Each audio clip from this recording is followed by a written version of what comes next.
Hi Hari! Hey, hi Mr. Soh. How are you? So, are you ready to cycle around Jurong Lake Gardens?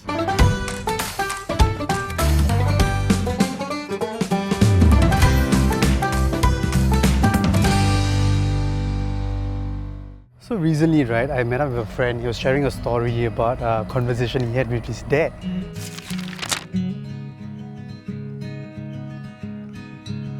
Like, hey, retirement doesn't have to be something you associate with old age or slowing down, but rather a period of time where he has a financial security and a financial stability to do all the things that he likes to do. For you, you're already retired at your 50s. So what was your secret to achieve that? Alah, no secret lah. But you need to have a retirement game plan. You say I'm retired. I prefer the term refired. Wow. So Mr. Refired, what was your game plan? Firstly, what is the duration that you are planning for where you will not be working? Obviously, if you are planning for a longer duration, you need to have a bigger nest egg. Secondly, then will be your desired standard of living. Then an important question is how much is enough?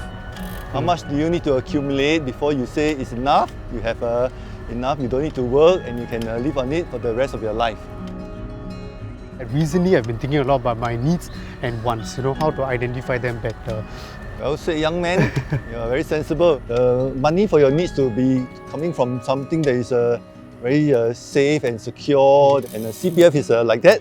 The monies are safe, guaranteed by the government. The interest is risk-free. So with CPF, you can have this very great assurance that at least your basics in life are taken care of. I think it's also identifying what is my needs and wants. I think that's one of the things I'm doing right now. That's a struggle that I have with me. That's okay. It's okay to have wants as long as you have money for it.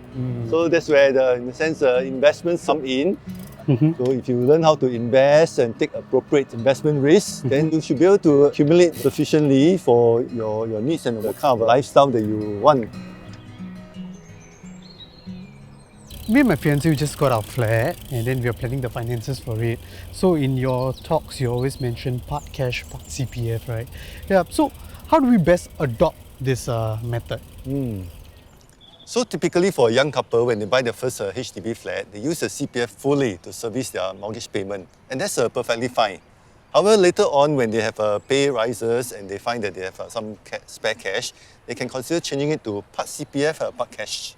Yeah, that way then they have a more ordinary account savings that can earn interest, and then their CPF can start to accumulate. So in that case, I need to start planning for this as soon as I get my salary. Oh, the view here is so nice.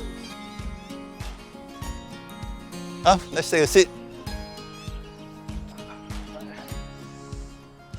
So when I was about your age, I have a mentor called Peter who gave me a great advice. His advice was that when we get married, to live on the income of one.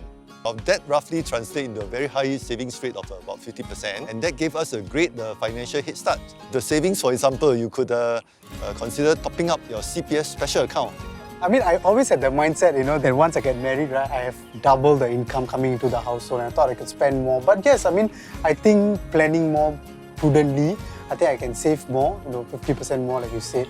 And then maybe double or triple my savings that I put into my special account. All right, thanks for sharing that. Shall we go?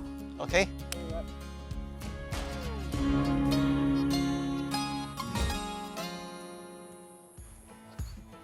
Oh yeah, there's another thing I wanted to ask you about. We talk a lot about savings, right? I think there's another thing I'm very interested in, which is investments. And I know that you're a non-practicing certified financial planner, so do you have any advice for me? When people think about investing, they typically think about picking stocks. But that will require much time, research and expertise. And actually, you don't really need to do so. Consider investing in some low-cost funds and hold it for over a long time. You are young, you have a long time frame. Well, let's say you're thinking of investing your CPF special account. Then the special account funds currently pays at least 4% per annum interest. So you must be pretty confident that you can beat this hurdle rate before you invest. And if you are not, then just leave it there as it is and earns 4% per annum. Many industry experts actually feel that it's a very attractive rate for a risk-free instrument. Nowadays every Singaporean baby is a CPF member. And you don't stop being a CPF member until you pass away. So it covers a lot of people and for a very long period of time. CPF has a role in every major life stage that you're in. I think I need to go back and look at my own financial planning as well. Yeah, I think I'm all set. There's one more thing that's missing from your plan. Really? What's that? You need a fitness game plan. That's why you brought me cycling today. We should definitely do this more often. So Sure. maybe we can explore other places. Yeah, sure.